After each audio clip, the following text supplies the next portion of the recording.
7-year-old Hypebeast today, and we'll be unboxing the Louis belt. First up, we got the gift receipt, and here it is. Let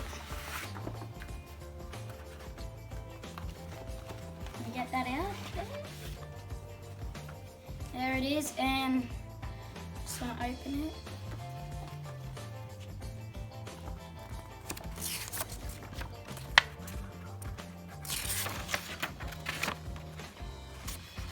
Okay. Hendrix was too excited for his new Louis belt, so he's already taken off the ribbon. And get that out there. So the ribbon is pretty long.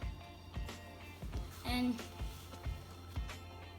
now we'll be unboxing the belt. The grand finale you've all been waiting for.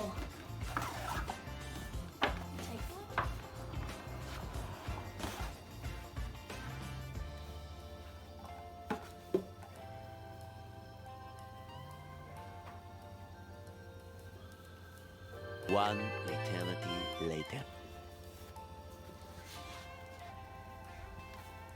And there you go, 7-year-old Hypebeast.